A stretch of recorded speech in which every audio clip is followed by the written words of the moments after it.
A new generation of beta-lactamase inhibitors is likely to hit the market in the upcoming year. We are very excited about having new options to treat multi-drug resistant gram-negative infections.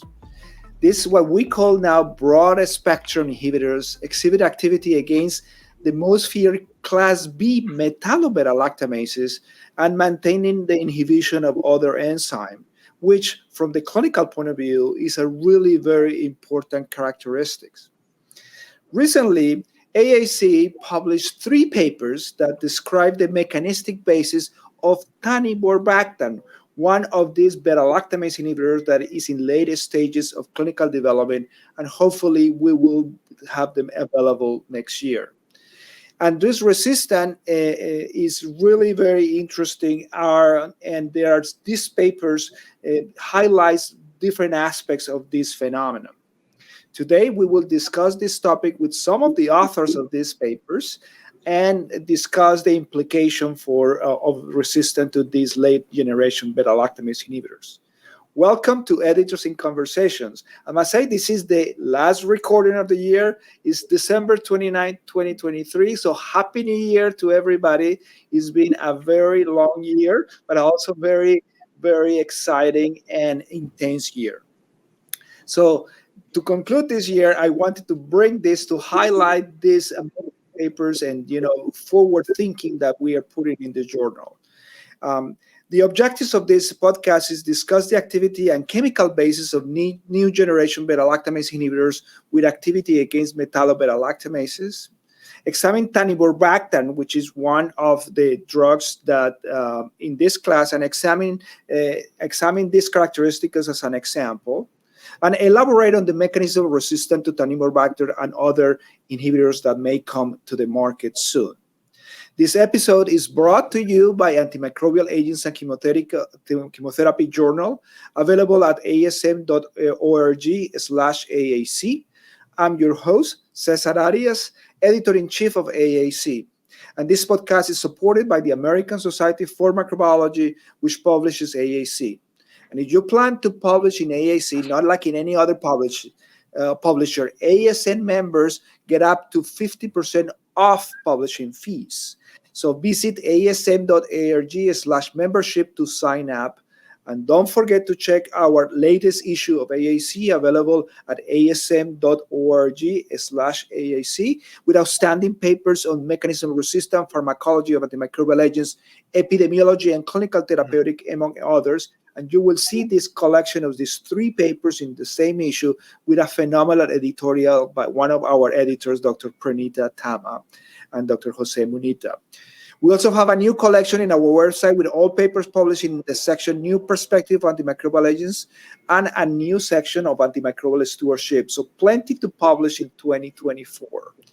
So joining us to discuss this important topic is some of the authors of these papers and very well-known, respected authorities in the field.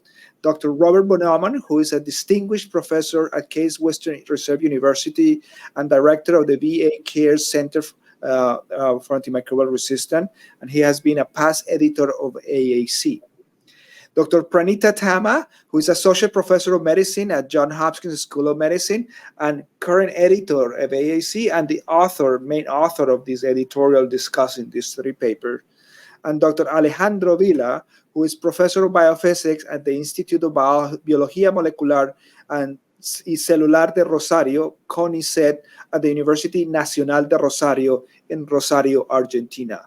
Welcome to the program and to the show. Thank you for taking your time, and Happy New Year. Happy New Year. All right, let's start. We're going to start slow and then you take some traction there. So Alejandro, Dr. Villa, help us understand what a metallo-beta-lactamase is. What are these enzymes that we are talking about? Let's explain to the broad audience of the podcast. Yeah. Thank you, Cesar, for inviting me to this exciting podcast, and Happy New Year for everyone here in the show and in the audience. Most of my friends, I'm a chemist. And most of my friends who are clinicians usually think that the metallo-beta-lactamases are kind of a subclass or of the serine beta-lactamases. But we need to consider that the metallo-beta-lactamases and the serine beta-lactamases are completely different type of proteins. They are doing exactly the same chemistry and they are producing maybe the same resistance phenotype. But since they are deeply different from the chemical point of view, to counteract the action of these proteins giving rise to resistance, we have to have different tools. And this is why we have to wait so long to have Taniborbactam as the new inhibitor in the market. And the key of the action of the metallo-beta-lactamases is that they need one or two zinc ions in the active site to work and to provide resistance. I think Ale brings up a good point. We've had challenges thinking about metal proteins, and Ali could probably talk a little bit more about that.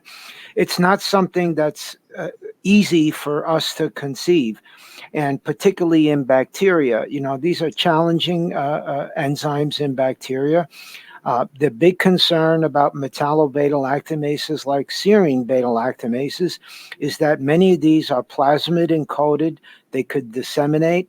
They've shown very well that the NDM gene could live in Pseudomonas, could live in Acinetobacter, could live in E. coli, could live in Klebsiella. So the potential for dissemination is huge. So it's not only do they give you a bad phenotype, carbapenem resistant, but they can also spread very widely. And one of the things that obviously you hinted at, Cesar, and Pranita can probably talk more about this, is that we, other than Taniborbactam, which is still on the way out, we don't have good inhibitors of metallo-beta-lactamases on the market now. We have good inhibitors of KPC, Avibactam, Relibactam. They've shown very good work there. Zidibactam is a good inhibitor, not yet on the market. Vaborbactam is a good inhibitor, not yet on the market now. But for the metallos, these newer beta-lactamase inhibitors don't work. Okay, so to put this into context, basically the main concern is that these enzymes basically destroy all the beta-lactams that we have against our main, resistant bacteria. So Pranita, why don't you put us into the clinical context? Why particularly these metallo-enzymes are so problematically clinically? Thanks, Cesar. So I think there's many reasons. There's probably at least maybe three main attributes that make MBL-producing organisms a major public health threat. The first is what Robert alluded to, where for the B1 subclass, so these are the NDM, VIM, and IMP enzymes. These genes are generally encoded on plasmids, making them very easy to spread between organisms, between patients. In healthcare settings, there's been a lot of outbreaks, even in parts of the world like the United States, where we often don't think of these MBLs as being endemic. You may recall the outbreak of artificial tears with Pseudomonas, with VIM producing Pseudomonas that led to quite a lot of significant clinical consequences. And then this has been an issue internationally, much larger than places like the US. You, me, and Alejandro were in Chile recently, and it was really remarkable when we saw data there from Chilean hospitals of CRE isolates from 2019, where 4% of their isolates produced MBLs, and 3 years later in 2022, this percentage increased to 20%. Just speaking to how easily disseminated these are. I think if I could just talk about two more quick points. The second big issue, I think, with the MBLs is that a lot of the empiric treatment regimens we give to patients, so our sort of traditional beta-lactams will not be active. One exception is aztreonam, and Alejandro did some really nice work for us to better understand why this is. And just very briefly, aztreonam has this negatively charged sulfonate that binds to the same zinc as other beta-lactam substrates like penicillin, cephalosporins, carbapenems, but since it's a smaller compound, it binds in a more non-productive way so it's improperly positioned for hydrolysis. So basically, for hydrolysis, so it retains susceptibility to MBLs. So again, the first main reason I think it's clinically significant is it's generally on plasmids, especially these three genes or gene families. The second is our empiric treatment regimens don't work. And the third main reason, as Robert said, is that we don't have a current B-lactamase inhibitor with activity. We try to mimic the activity of aztreonam with avibactam, with ceftazidime, avibactam, and aztreonam. And we've seen some success for MBL-producing Enterobacterales, but this doesn't seem to be the case for MBL-producing Pseudomonas, where there's usually other non-enzymatic mechanisms inactivating the aztreonam. And then the last thing I'll just mention is there are some high-risk clones. A very well-known one is the E. coli sequence type 167 that's disseminated widely in Asia, but has been found in other parts of the world. It often has an NDM producer as well as several other antimicrobial markers that travel together. And it's really scary because with this particular clone, there's resistance to aztreonam, avibactam. So again, combination of ceftaz-avi, aztreonam, as well as cefiderocol, which often leaves us with no effective beta-lactam options. So yeah, definitely Excellent. Very clinically relevant. Beautiful, Pranita, beautifully said and explained. Alejandro, I want to go back to you about, Pranita mentioned about these classes. So the MBL seems to be a very diverse family of enzymes, and they have been divided sort of in three classes. Can you explain us a little bit what are maybe the chemical and structural implications of this division and how that will work in terms of thinking about how to inhibit these enzymes? Yeah, perfect. Great question, Cesar. So the first one, I want to stress one big difference on top of what Pranita was mentioning between the metallo-beta-lactamases and the serine beta-lactamases, that the metallo-beta-lactamases, most of them have a very broad group as active site. So to put in comparison, the serine beta-lactamases, they have a deep cavity, like a bowl. So if the bowl is too narrow, you cannot put a lot of things into that. But in the case of the metallo-beta-lactamases, they have a very wide groove with very flexible walls, so they can accommodate carbapenems, cephalosporins, and penicillins as well, except aztreonam. And this was already explained very well by Pranita. In the case of the metallo-beta-lactamases, all of them combine and hydrolyze carbapenems, and they have subclassified into B1, B2, and B3s. The B2 are exclusive carbapenemases. This is kind of surprising because usually for most of the other enzymes like the KPC or the serine, it takes a lot of evolution to become a carbapenemase, but the metallos seem to be able to do only that. But these are the B2. The ones I think that we should mostly concern is about the B1 metallo-beta-lactamases because NDMs, VIMs, or IMs that are the more widespread and plasmid-encoded have been disseminated, and they are pretty similar. And I want to make one more comment about the metals. That seems to be kind of a mysterious thing. We all know that the metals are essential for life. We know that we need iron, we need zinc, we need manganese, and we think as proteins as built of 20 amino acids. This is what we learn in the biochemistry courses. But 1/3 of the proteins have a metal ion to do something, because the metal ions are very versatile. They can do a lot of amazing things in biology. And we need to understand that the metallo-beta-lactamases actually are zinc lactamases, because if we put iron or we put manganese, they are dead. So this tells us about the specificity of the zinc and also the versatility of the thing. They can move a lot because they are very small. So they also can accommodate into this very broad active site and bind a lot of different substrates. And this has made also very difficult to design inhibitors. Excellent. Beautiful, beautiful explanation. I just wanted to mention that the B3, probably from the clinical point of view, as that one of a stenotrophomonas, the famous L1 enzyme, which becomes relevant as we see more and more steno. Robert, after this Yes. explanation, this is a great segue to see. So, probably the most active field of new antibiotics is the development of these compounds.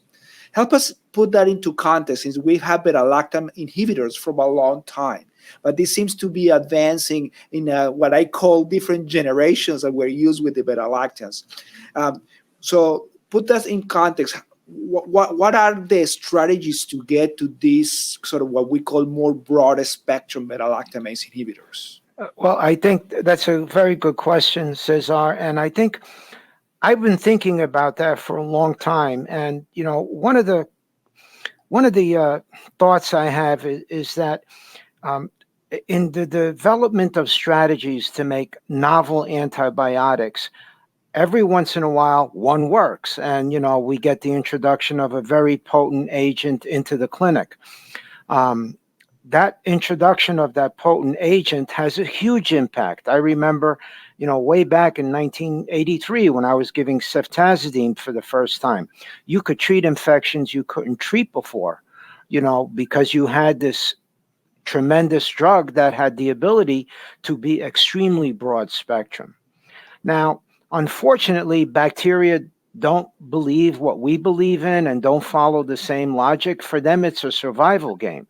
So they develop enzymes that can break down drugs like ceftazidime. They break down ampicillin, amoxicillin.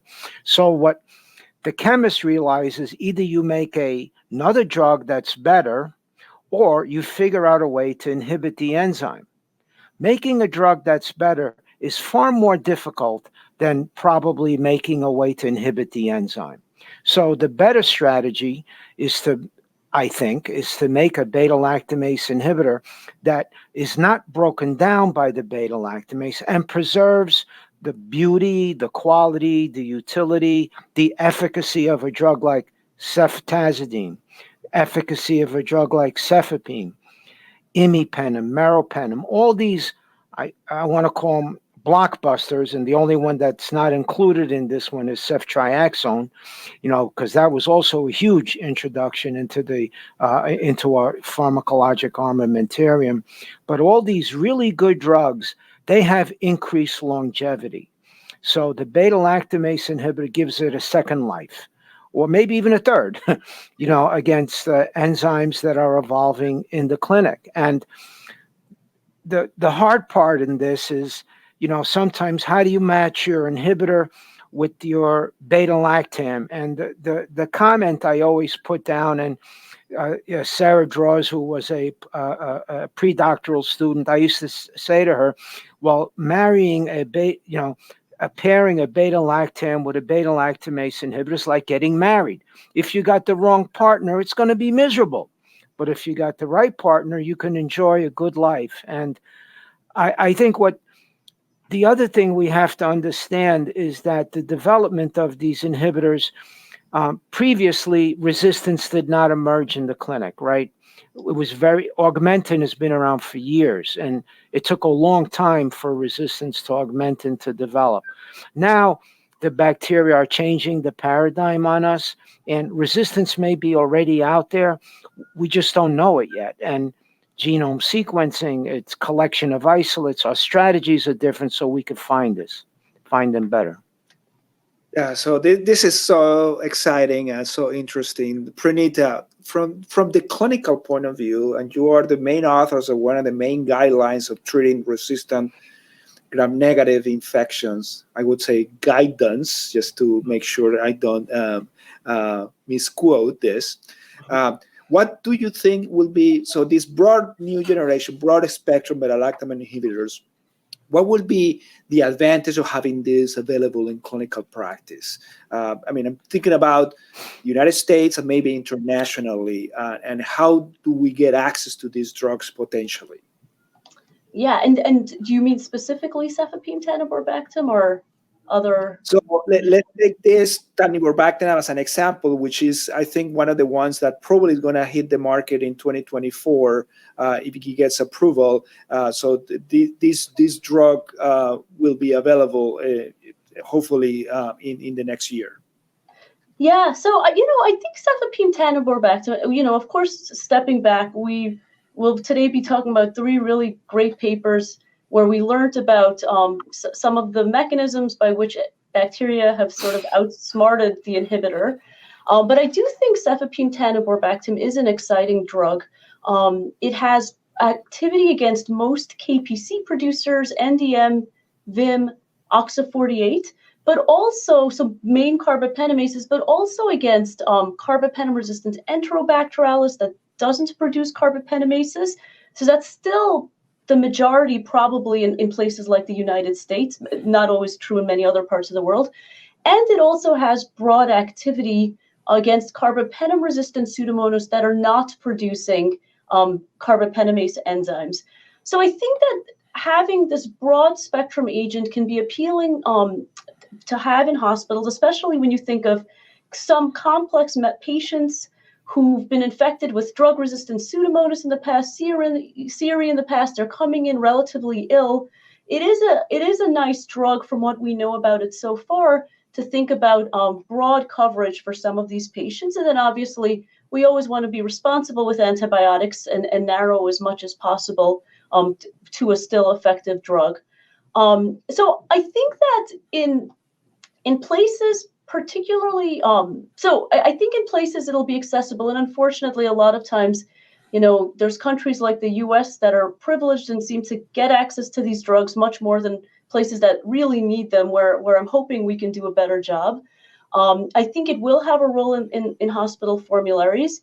I do think there's a couple of areas of caution. One is we've seen issues with drugs like ceftolozane tazobactam, ceftazidime avibactam, where we see amino acid substitutions in the omega loop or adjacent to the omega loop, where we see increased hydrolysis of the ceftolozane component or the ceftazidime component, making these drugs less effective. And I definitely think we need more data on how well cefepime taniborbactam fares against these substitutions in the omega loop.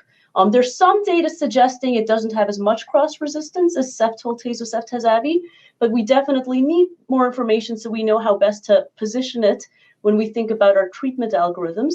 And the second area, like we briefly touched upon, in areas like Asia, and unfortunately it's being seen more and more in other parts of the world, where we have these high-risk E. coli clones, generally sequence type 167, where we see resistance to Astrianam, avibactam, and cefiderocol. Unfortunately, it doesn't seem like cefepime tanibor adds any appreciable activity for those clones. So in parts of the world where those are huge problems, cefepime taniborbactam, if it becomes available in those regions of the world, is probably going to be utilized much less, I would think.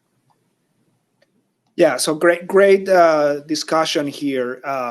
The issue here, and let's dive now into these papers, which is there is a lot of interesting data now before even the drug hits the market on the mechanism of resistance to Taniborbactam.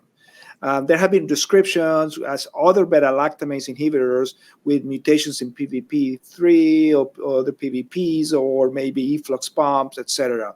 But we're going to focus here in the most likely scenario, which is probably alterations, either substitutions in the enzyme, which is the target. Particularly, some of these papers talk about, and you guys did this beautiful work to try to target NDM1 and do site-directed mutagenesis and see what is that.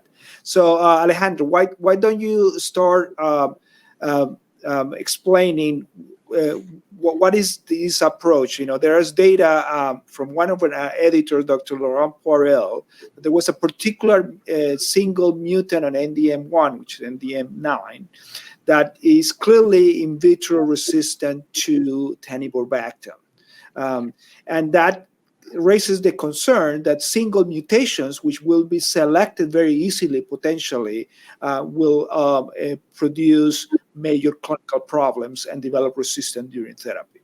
So let's talk about these mutations that you analyze initially in these papers. Alejandro, whether you start with this position that you measure, the 224. Yeah, first thing that is kind of scary that, as you mentioned, Laurent Poirel show is that one natural variant, NDM9, characterized in 2014, that's almost 10 years ago, is already resistant to Taniborbactam and has a single substitution compared to NDM1. Now, in one of these three AAC papers, he's showing that also NDM30, BMA3, and all tested IMPs cannot be inhibited by Taniborbactam. That's really scary. So that brings us to how this Taniborbactam inhibition works. And going back to what Robert and Pranita were mentioning, Taniborbactam is a broad spectrum inhibitor against KPC, OXAS, and the metallos because it doesn't try to do the classical molecular Lego approach fitting into the active site, but working on something that is common in the mechanism or KPC, NDMs, and OXAS. Cheating the enzyme doesn't look like a beta-lactam antibiotic, but the enzymes likes to bind it. And they have a very minimalistic part that binds to the active site. But then Taniborbactam is decorated by side chain, some additional carbonated groups that interact with one of the walls, one of the loops of the active site of NDM9. And going back to the analogy of the marriage that Robert was marrying, we know that opposites attract, and the other way around, similar repel each other. And this is about electrostatic charges. And one of these mutations that occurred in NDM1 is a glutamine to lysine that is changing a negative charge to a positive charge. And then you have this is interacting with the positive charge of Taniborbactam, and instead of having an attraction, it's forcing a repulsion, and then Taniborbactam doesn't bind to the enzyme.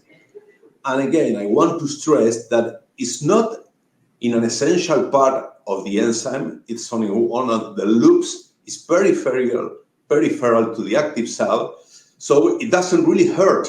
There's not a big cost to be paid by the enzyme by this substitution. And this happens in all the mutations. Robert. Laurent. Yes.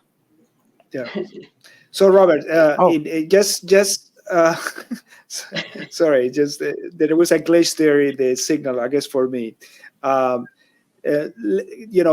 Piggyback from what Dr. Villa mentioned, one of the papers you also targeted with site-directed mutagenics, one of these residues.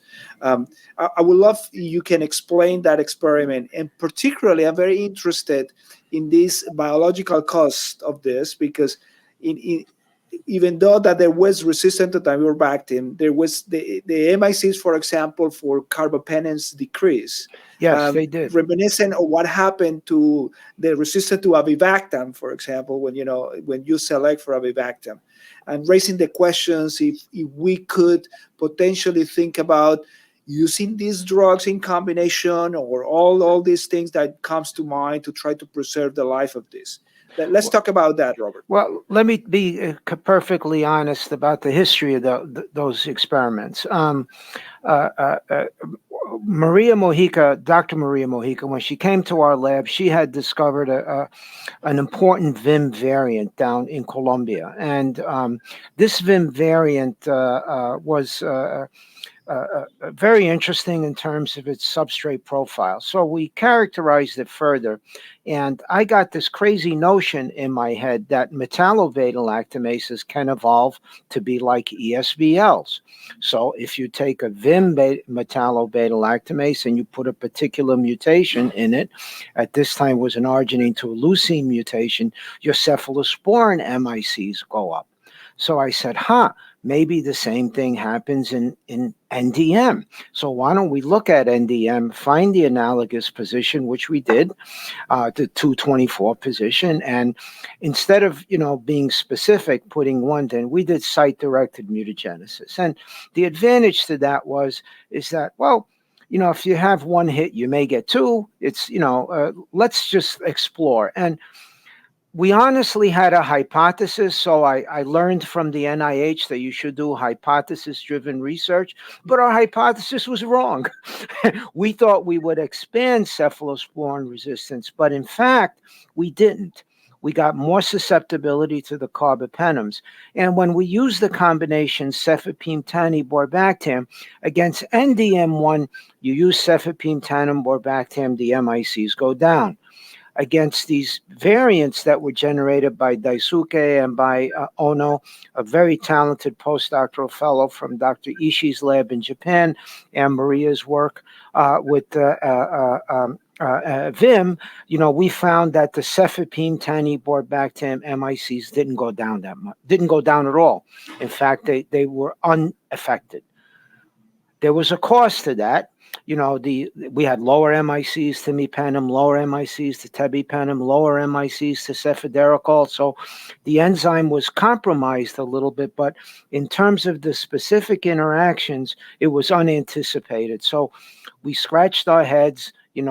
We called a friend, Alejandro, how do you make, how do we explain this? And, we started putting our heads together, and it was a very, interesting thing. And I think more than knowing the amino acid position and the number and why it did this, I think this tells us a very fundamental truth about enzyme evolution. And, enzyme evolution sometimes is unpredictable.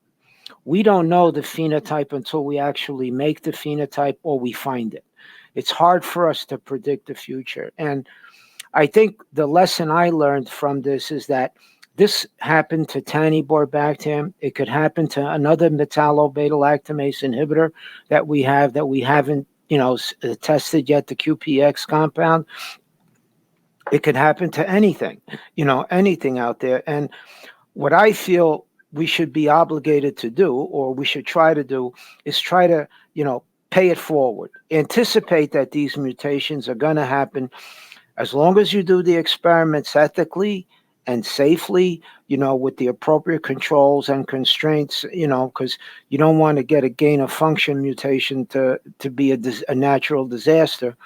As long as we do these experiments appropriately, I think we could learn a lot from protein evolution and engineering. So, beautiful story. Pranita, what do you make of all this when this drug is available? In vitro seems very scary, that you are going to use this and you are going to select for mutations. How do you handle this? And then going back to the combination problem, do you think there's a rationale to think about doing that from the beginning, even if you don't have clinical data to support that? Yeah, I think, again, this is obviously scary. And, as Robert said, along with Taniborbactam in the near future, we may have access to two more inhibitors that have activity against serine and metallo-B-lactamases, and we could maybe talk a little about those later. But so zidibactam and ziruborbactam. But, I think that unfortunately for any of these inhibitors, as they become available, or even honestly sometimes before they become available, at the same time, we're going to start to see these distinct amino acid substitutions emerge, challenging these inhibitors. I think all of this, to me, and again, just to sort of underscore what you were saying, I think these are really nice studies. I definitely think anyone who's interested in antimicrobial resistance should read these papers to understand the mechanistic basis for resistance to a drug, to an inhibitor like Taniborbactam. But, I think at the end of the day, it still probably will have a shelf life for some time against, besides these variants that are described in these papers, there's a lot of other carbapenemases as well as carbapenem-resistant isolates without carbapenemases, where this drug will likely have activity. But as Robert and Alejandro said, we definitely need to be on guard because they're not going to. The susceptibility will decline over time, and in some parts of the world, it may have more likelihood of activity than others. But I think that the biggest point that I got, reading these papers, and definitely it is a little scary seeing how easy resistance can emerge, is that it underscores the importance of funding for laboratory-based studies that are targeting understanding structure-activity relationships as new inhibitors are being developed, so that we could stay ahead of the game and thinking about what types of resistance we might need to think about. Yeah. And so more funding for you guys. Well, it's not only that, but the other thing, Cesar, and you know this and better than anybody else, how you use these drugs. How does your clinical microbiology lab deal with all this information? Which MICs do they set up? Do they set up imipenem-rel, Marrow-Weber? Do they set up Taz-Abi? Do they set up, how extensive does the MIC testing need to be? The other challenge is your formulary. How big does your formulary need to be? And we haven't even talked about sulbactam, darolobactam, which is another extremely important beta-lactamase inhibitor combination. 2 beta-lactamase inhibitors, go figure. And their activity against acinito is remarkable. So I think, I think there's so many important questions on the table. The formulary, the microbiology lab, and the basic science people, and the clinicians. The clinicians have to pull the trigger when treating these patients, and you got to use a drug that is going to be effective clinically. And in vitro sometimes doesn't always correlate with in vivo efficacy or clinical efficacy. So we have our work cut out for us. Yeah, the other thing that I wanted to just put out there, and any of you can answer this, is about the diagnostics, because clearly just knowing that it's an NDM is not going to be enough for the use to do for real personalized medicine.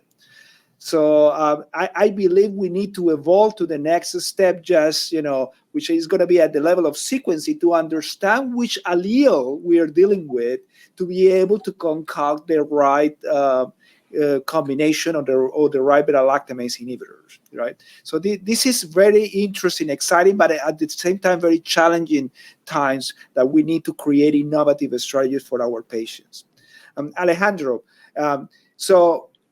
if we move forward for maybe next year or 2025, that we have even newer beta-lactamase inhibitors that Pranita mentioned, and Taniborbactam and Taniborbactam. What are the main difference with Taniborbactam? And they seem to be a little bit more stable against all these mutations. So can you explain to us why would that be? Say again, what the Taniborbactam? Yeah, but particularly Taniborbactam. The DBOs. Why would they be more stable against these mutations that affect Taniborbactam? Well, it's hard to predict what's going to happen, particularly when we talk about the future. But it was hard to predict that NDM9 could have been resistant to Taniborbactam. But the good news is that when this resistance came up, we came up with an explanation in a couple of months.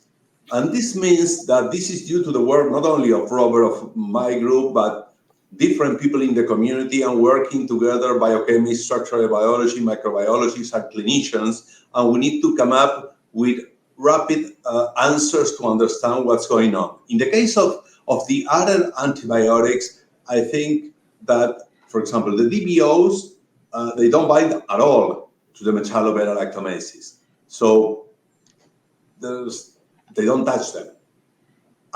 Talking about, if you want me to talk about Taniborbactam, the QPX compound. Well, Taniborbactam is a minimalistic compound it's much more simple than Taniborbactam, sits in the active site, so it has less point of contacts compared to Taniborbactam. So I cannot predict that there won't be any resistance, but it would take more sophisticated mutations to develop resistance against Taniborbactam. That's my shy prediction. Absolutely. But Robert, but any comment on that? yeah, the other thing too is that when you look at a drug like Zytobactam gives you your inhibition of your serine beta-lactamases very well. And the same could be true of other DBOs, but what Zytobactam does, it also gets your penicillin binding protein, PBB3, right? So it's a beta-lactamase inhibitor that has two lives, right? Not two wives, two lives, and it gets the beta-lactamase and it gets the penicillin binding protein. Zytobactam, another drug that has got a similar profile, is Taniborbactam. Taniborbactam was the Roche compound that also gets penicillin binding protein. So I think in the future, with some strategies, some chemists may be thinking, let's make compounds that hit multiple targets like Zyta and Taniborbactam, because if you don't get the beta lactamase, maybe you can get the PBB, or if you get the So I think the strategy is going to it's going to be sort of like that, like give you more opportunities. And what Alejandro said is really true. A minimalistic compound like this could have a lot of longevity, but it could also be compromised by a single amino acid mutation. So there's a very famous microbiologist that once said that a single amino acid mutation could thwart a $10 million drug discovery program. It's that's what happened with ceftazidime, and a single glycine to serine change at position 238 the sunk the drug, essentially, and that escorted the entry of extended spectrum beta lactamases in the world, the ESBLs. Since 1982, we've been dealing with them and haven't solved that problem yet either. Yeah. So great. So Pranita, the last word. Okay. So I want you to comment about how difficult is becoming to choose the right antibiotic, even for ID docs. Okay. So, and I'm thinking about a parallel with the HIV, right? On all these drugs and all these mutations. So how do you envisage that the ID docs are going to learn about this, and what can we support this knowledge? Because these drugs will be accessible to everybody in the community when they are approved, but choosing the right drug at the right moment with the right tools will become even more critical when this, menu of different beta-lactam inhibitors will be available, at least in U.S. hospitals. Yeah, I think it's a huge challenge. So, you brought up a really good point earlier, Cesar, how in a lot of clinical microbiology labs, they may have access to nucleic acid tests like these multiplex blood culture panels, or even antigen tests like the lateral flow assay, where you could look for, either whether carbapenemase genes or, the carbapenemase enzymes. But I think it's really problematic, like you said, because we can't detect specific alleles to say, there's an NDM9 here, maybe cefepime-taniborbactam is not a great choice. So until sequencing becomes something that's accessible, fast, affordable, et cetera, for clinical microlabs, I think it'll always be challenging. I think a very critical thing, there's not any, at least in the United States, and I'm sorry, I don't know the details in other parts of the world, there's not any requirement for laboratories right now when there's for example, a carbapenem-resistant Enterobacterales or Pseudomonas, to do more, even just understanding the carbapenemase family, right? Even if you won't get it to the level of allele. And I think that's a mistake, because now we have such a precision medicine type approach with these new drugs, where we know that they work against certain families and not others. And obviously it's more complex than that, certain alleles and not others. So this will remain challenging. And I think, again, the other issue is that on most of our susceptibility panels, there's some drugs, at least in some panels now, there's drugs like mirapenem, vaborbactam, ceftazidime, ceftaltazo, but it's going to take a while until these newer drugs are added. So I don't have an easy answer for you. If I could just quickly just touch base on cefepime, zidibactam, and zeruborbactam, just from a clinical point of view. Cefepime, zidibactam right now is halfway through a phase 3 clinical trial. As Robert said, it's quite interesting, this drug, because cefepime targets PBP2, PBP3, zidibactam, PBP2, so you almost have two beta-lactams, really, which is different from a lot of drugs we have. But then zidibactam also belongs to DBO. As Alejandro said, avibactam belonged to this class, but did not have activity against metallo-B-lactamases. So it is quite nice that zidibactam has potent activity against both serine and metallos.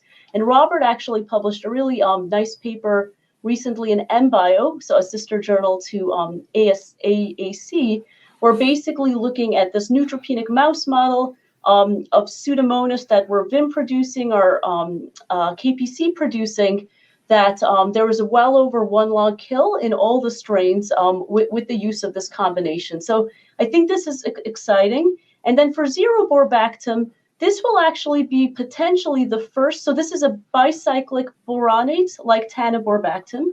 It has also activity against serine metallos. This could be the first of the newer beta-lactam, beta-lactamase inhibitors that has an oral formulation. So this ceftabutin and zeruborbactam is currently in phase 1 trials, and that would be a nice addition to have an oral option. And then for the IV formulation, it's not entirely clear what zeruborbactam will be paired with, but it seems like it's potentially going to be cefiderocol. So anyway, these are exciting. They're on the horizon, but as Robert and Alejandro said, of course, with each new drug, with each new inhibitor, we will see resistance emerge, and we just have to be prepared for that. Thank you, Pranita. And with that, I'm going to close this beautiful conversation, giving you a happy new year. There are exciting times, but also at the same time, challenging times. 2024 is going to bring us new challenges, but I appreciate all your work, all your publication that helps, shed light in all these nuances and help us using these drugs and and against the most resistant bacteria. So this is Cesar Arias, editor-in-chief of AAC, signing off, and Happy New Year to everybody. Happy New Year. Yeah, thank you.